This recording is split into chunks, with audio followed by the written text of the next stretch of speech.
Oke, selamat malam semuanya. Halo, selamat malam. Kalau nggak keberatan boleh dong nyalain kameranya supaya ini menolong saya juga dalam menyampaikan materi firman Tuhan juga supaya saya nggak seperti berbicara kepada laptop aja. Oke, terima kasih Om Iwi, terima kasih Om Iwi. Halo Om Peter, Tante Mechen, Tante Yulita, thank you so much. Oke, saya percaya semua kita ada di dalam perlindungannya Tuhan, amin. Buktinya apa? Buktinya kita bisa mengikuti ibadah jam doa malam hari ini itu semua karena kebaikan Tuhan, ya. Dan malam hari ini saya berterima kasih juga diberikan kesempatan untuk sampaikan firman Tuhan dalam jam doa. Dan kita mau sama-sama renungkan firman Tuhan. Dan ketika saya memikirkan apa yang harus saya sampaikan malam hari ini, saya mengaitkannya dengan situasi hari ini, di mana kita ada di bulan Januari dan masih ada 11 bulan lagi ke depan untuk kita laluin. Betul? Dan pernah nggak berpikir Bapak Ibu bahwa keadaan kita hari ini itu dipengaruhi oleh gaya hidup kita? Betul nggak? Gaya hidup kita yang kemarin-kemarin itu mengantarkan kita ada di posisi sekarang, ya kan? Misalnya ada yang merasa badannya lebih berat, ada yang merasa lebih berat dari tahun sebelumnya, atau ada yang merasa badannya lebih ringan dari tahun sebelumnya. Itu dipengaruhi oleh gaya hidup, betul nggak? Si Uwi cengar-cengir aja. Atau ada yang merasa mungkin kayaknya tahun ini saya merasa lebih boros ya di dalam aspek finansial, atau mungkin saya merasa wah tabungan saya nambah tahun ini. Ya itu juga dipengaruhi oleh gaya hidup finansial. Dan kalau saya cari tahu itu ya sekarang di internet itu ada yang istilahnya frugal living.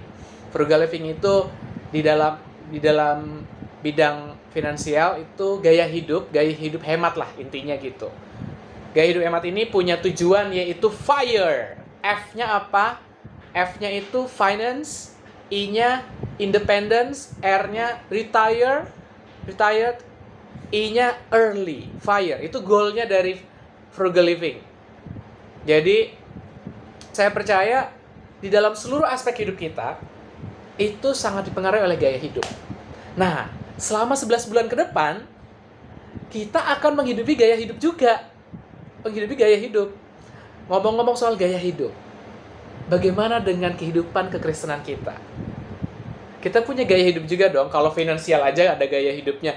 Istilahnya ada minimalism, frugal living, atau yang YOLO, ya nggak, Dela? YOLO, you only live once. Jadi ya udah sok atuh, ngapain aja udah jor-joran. Itu juga gaya hidup juga. Tapi untuk kehidupan kekristenan kita pernah berpikir nggak? Gaya hidup seperti apa yang akan kita hidupi selama 11 bulan ke depan, 2 tahun ke depan, 5 tahun ke depan, atau bahkan sampai seumur hidup kita? Gaya hidup kekristenan seperti apa yang kita akan hidupi? Menurut saya ini adalah hal yang penting untuk kita pikirkan bersama, mengingat nggak ada yang bisa menjamin kehidupan menjadi lebih baik lagi. Nggak ada yang bisa menjamin kehidupan akan selalu baik. Nggak ada yang bisa menjamin. Hari ini mungkin keadaan kita baik, anggota keluarga kita lengkap, tapi kita nggak pernah tahu apa yang akan terjadi. Hari ini kita mungkin berpikir kita ada di dalam situasi yang aman-aman aja, tapi kita nggak pernah tahu apa yang akan terjadi tahun ini. Nah, bicara mengenai gaya hidup, firman Tuhan menolong kita untuk kita betul-betul punya gaya hidup kekristenan yang seturut dengan kehendak Tuhan. Saya akan membawa pembelajaran firman Tuhan kita kepada Kisah Para Rasul di dalam ayat firman Tuhan, Kisah Para Rasul pasal yang ke-14, ayat yang ke-21 dan ke-22.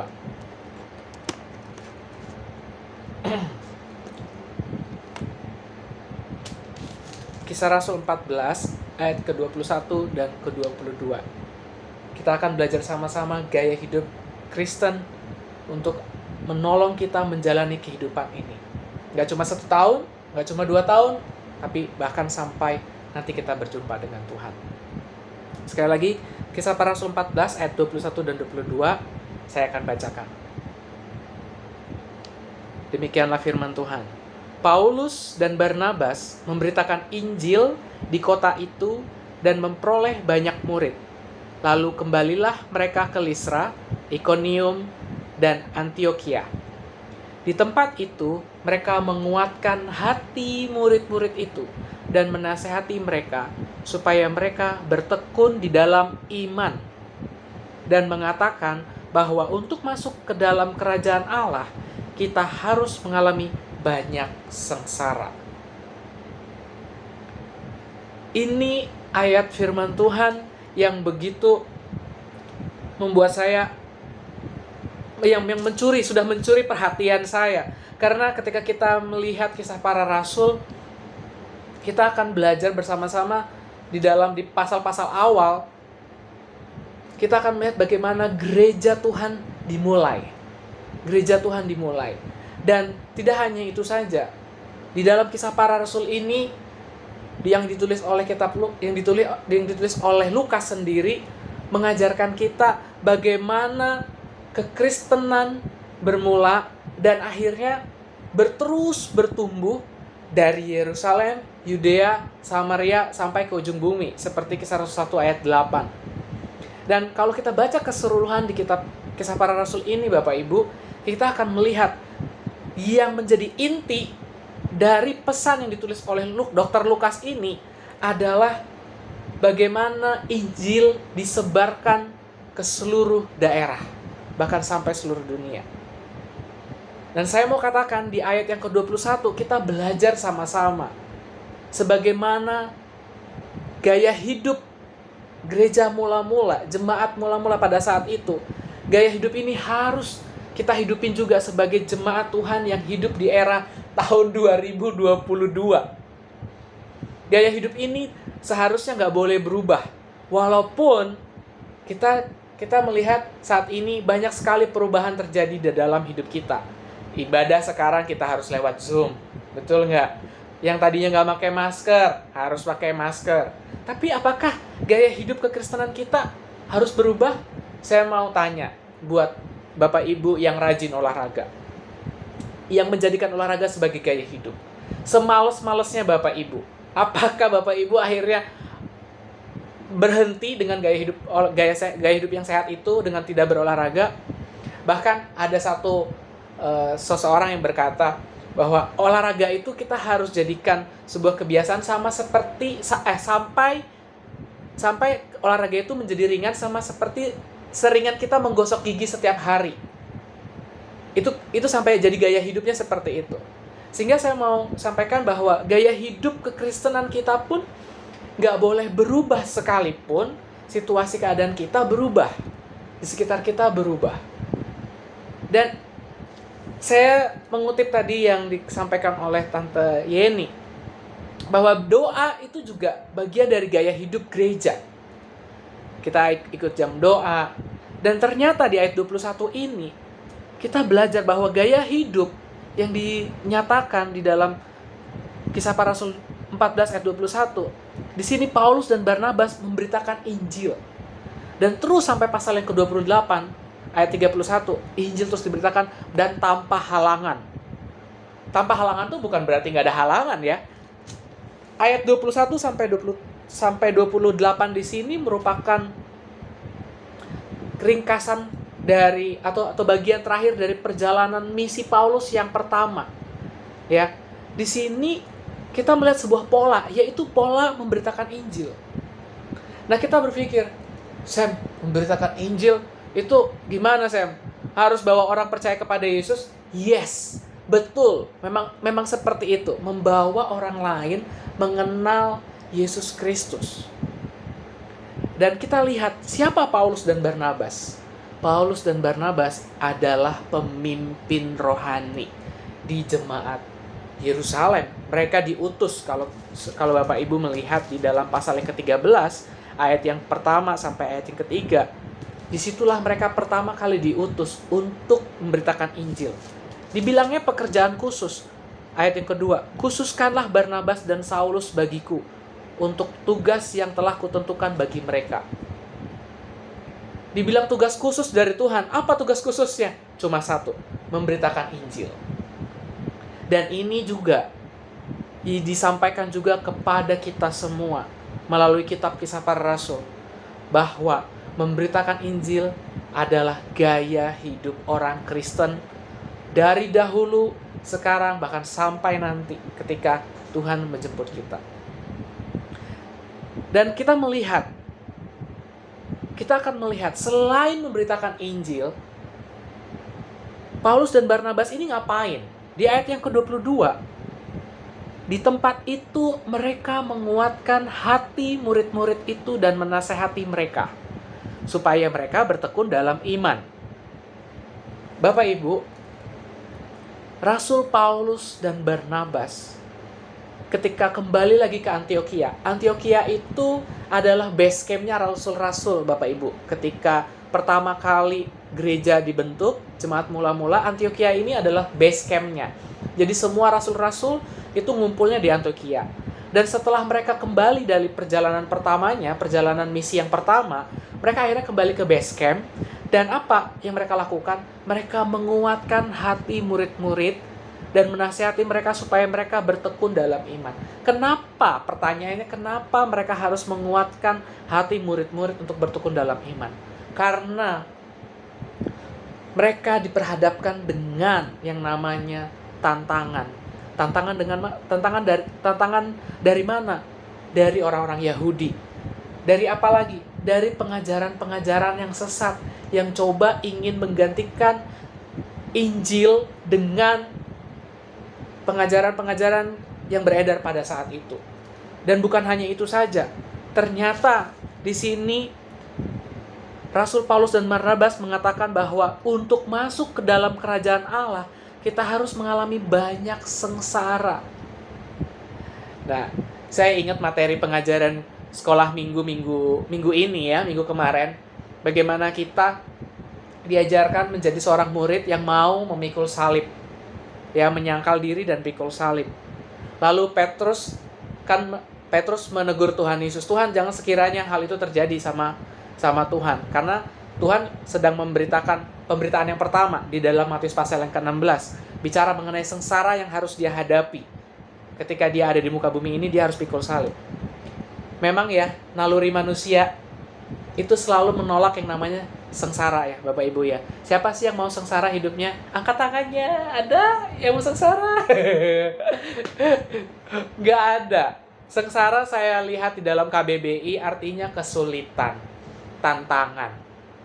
Dan saya mau sampaikan, kesengsaraan di sini selain bicara mengenai kesulitan kehidupan, yang dimaksud kesengsaraan di sini adalah oleh karena Injil, ya Bapak Ibu, oleh karena Injil yang rasul-rasul terima pada saat itu, orang-orang percaya pada saat itu, gaya hidup mereka berubah.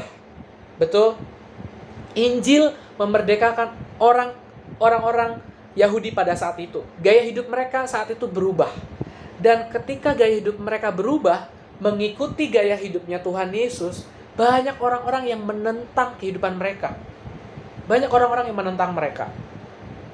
Sehingga ketika gaya hidup mereka berubah, bertentangan dengan kebudayaan orang Yahudi pada saat itu, mereka mengalami penganiayaan.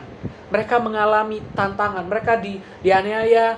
Mereka harus menghadapi kesulitan kehidupan gara-gara Injil. Gara-gara menjadi orang Kristen. Poinnya adalah, Rasul Paulus dan Barnabas ingin mengingatkan, sebagai orang Kristen, prinsipnya harus setia bertekun pada pengajaran Kristus. Dan kalau kita bertekun pada pengajaran Kristus, jangan khawatir. Kesengsaraan pasti kita akan dapatkan. Itu yang disampaikan oleh firman Tuhan. Saya pikir pandemi hari ini sudah cukup membawa kesengsaraan bagi sebagian orang.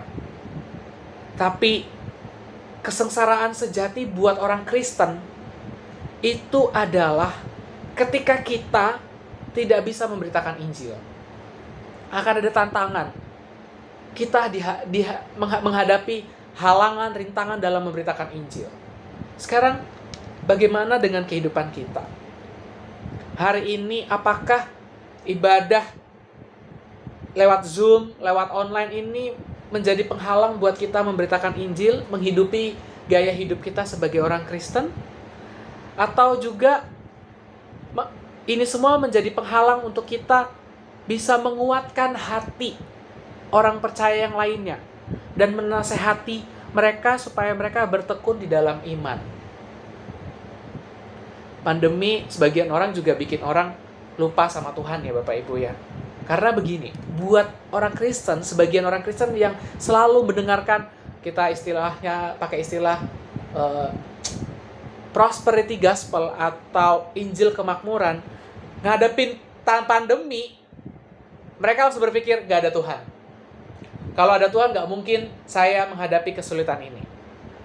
Karena di pikirannya kehadiran Tuhan selalu dilambangkan dengan kehidupan yang mewah, kehidupan yang diberkati secara finansial, kehidupan yang sehat selalu.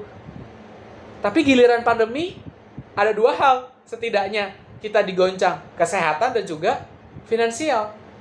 Terus langsung kita bilang, maksudnya buat kita yang selalu hanya mengingat bahwa, oh ya kehadiran Tuhan hanya diwakilkan dengan kesehatan dan juga kebutuhan yang selalu tercukupi. Giliran ada tantangan seperti ini, jangan sampai kita langsung dibawa kepada pengertian tidak ada Tuhan. Tidak Bapak Ibu.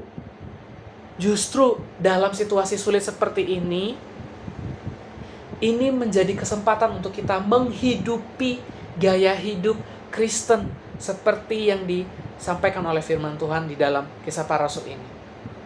Tantangan, kesulitan, sakit, penyakit, kondisi yang kekurangan mungkin, keharmonisan yang mungkin tidak lagi terjadi. Apakah itu semua menggantikan gaya hidup kita sebagai orang Kristen? Atau justru ini menjadi tantangan buat kita menunjukkan kualitas iman kita sesungguhnya di dalam menghadapi kehidupan yang sulit ini?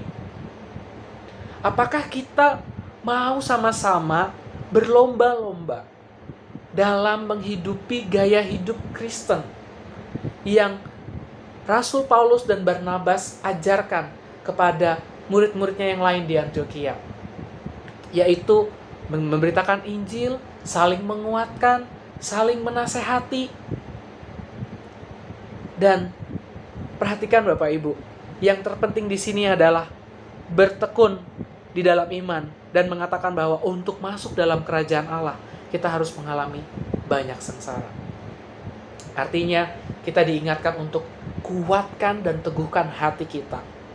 Asalkan hidup kita terus selaras dengan gaya hidup Kristen, saya percaya gak usah cari mujizat. Mujizat pasti diberikan kepada Tuhan, kepada kita. Gak usah kita mengejar-ngejar berkat. Berkat pasti akan diberikan kepada kita ketika kita tahu memprioritaskan gaya hidup kita di hadapan Tuhan. Kita semua di sini pemimpin-pemimpin rohani Bapak Ibu, sama seperti Paulus dan Barnabas. Itu sebabnya kita sama-sama kembali diingatkan untuk bisa menghidupi gaya hidup Kristen selama 1 tahun ke depan. Setidaknya 1 tahun ini dulu kita harus hidupi gaya hidup ini. Sekarang lihat, siapa ya orang-orang di sekitar kita yang bisa kita kuatkan?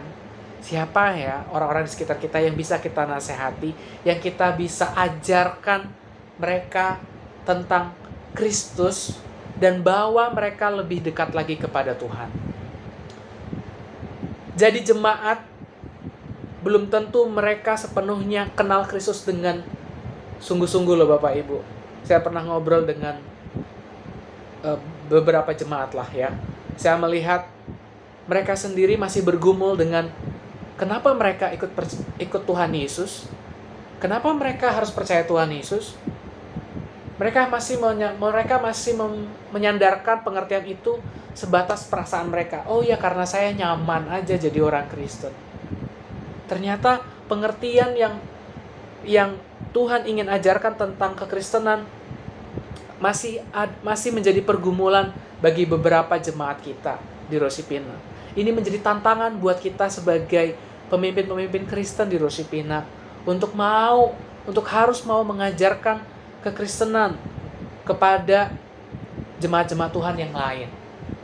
Itu sebabnya kita perlu terus menggali firman Tuhan, kita perlu terus hidup di dalam gaya hidup kekristenan ini.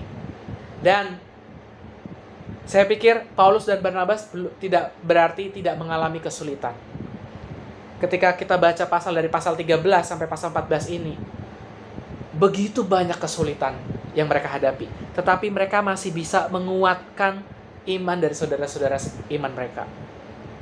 Artinya, dalam kondisi yang lemah pun nanti kita, mungkin hari ini juga kita menghadapi kondisi yang lemah. Gaya hidup seorang Kristen mengajarkan kita justru dalam keadaan lemah dan kita menguatkan orang lain lagi, kekuatan yang dari Tuhan justru turun atas hidup kita. Saya ingat sekali waktu itu Noel memberikan kesaksian ketika dia sedang sakit, tapi dia justru menguatkan teman-temannya yang lain untuk sama-sama menghadapi sakit penyakit itu. Dia mendapatkan kekuatan yang baru. Saya pikir ini adalah praktek dari saling menasehati, saling menguatkan.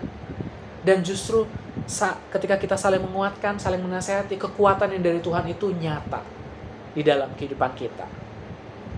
Masih di awal bulan Bapak Ibu, masih di awal tahun, akan ada bulan-bulan ke depan. Firman Tuhan hari ini mengingatkan kita sama-sama hidupilah gaya hidup Kristen, yaitu memberitakan Injil, menguatkan hati dan menasehati sesama orang percaya. Maka kekuatan Tuhan pasti nyata. Tuhan gak janjikan langit selalu cerah, Tuhan gak janjikan mungkin dompet kita selalu terisi penuh, Tuhan gak janjikan mungkin kesehatan kita selalu baik-baik saja, tapi Tuhan janjikan kekuatan untuk kita menjalani kehidupan kita sebagai orang Kristen. Ayat penutup, Matius 28 ayat yang ke-20. Dan ajarlah mereka melakukan segala sesuatu yang telah kuperintahkan kepadamu. Dan ketahuilah, aku menyertai kamu senantiasa sampai kepada akhir zaman. Bulan ini kita belajar dari tema-tema khotbah bahwa Allah hadir di setiap musim kehidupan kita. Ayat firman Tuhan di dalam Matius 28 ayat 20 mengingatkan kita. Dan ketahuilah, aku menyertai kamu senantiasa sampai kepada akhir zaman. Pastikan kita melakukan bagian kita, yaitu apa? Mengajar mereka melakukan segala sesuatu yang telah Allah perintahkan kepada kita. Maka aku, Tuhan Yesus Kristus, menyertai saudara dan saya jemaat Rosipina senantiasa sampai kepada akhir zaman. Jadi nggak cuma tahun 2022 aja ya Bapak Ibu ya, tapi tahun-tahun ke depan sampai akhir hayat hidup kita, Tuhan menyertai kita. Mari kita hidupi gaya hidup Kristen sama seperti jemaat mula-mula di dalam Kisah Para Rasul ini. Tuhan Yesus memberkati. Mari kita berdoa. Tuhan, terima kasih buat malam hari ini. Kami tahu situasi tidak pernah statis, selalu berdinamis. Dan kami juga gak pernah tahu, ada kala kami bersuka cita, tapi ada kalanya kami akan bersedih. Tapi kami percaya Tuhan, di setiap musim kehidupan kami, Tuhan menyertai kami. Dan ajar kami Tuhan, apapun musim kehidupan kami mau menghidupi gaya hidup seorang Kristen yang Tuhan sendiri sudah ajarkan di dalam kitab Kisah Para Rasul ini. Kami belajar bagaimana Rasul Paulus dan Barnabas menghidupi gaya hidup seorang Kristen, memberitakan Injil, saling menasehati, bertekun. Kami percaya Tuhan, janji-Mu iya dan amin bagi setiap kami orang percaya, Kau menyertai kami senantiasa pada akhir zaman. Hamba mau berdoa bagi jemaatmu di Rusipina yang hari ini hadir, bahkan yang tidak hadir dalam jam doa. Biar Tuhan sendiri menguatkan, meneguhkan iman mereka, dan mendorong mereka semakin bersungguh-sungguh di dalam iman kepada Yesus Kristus. Tidak peduli apapun kondisi mereka saat ini, mata mereka senantiasa tertuju kepadamu saja Tuhan. Kami akan melihat bagaimana penyertaan Tuhan sempurna dalam kehidupan mereka masing-masing. Terima kasih Bapa, inilah hidupan kami serahkan ke dalam tangan-Mu. Dalam nama Yesus Kristus kami bersyukur dan berdoa. Haleluya. Amin.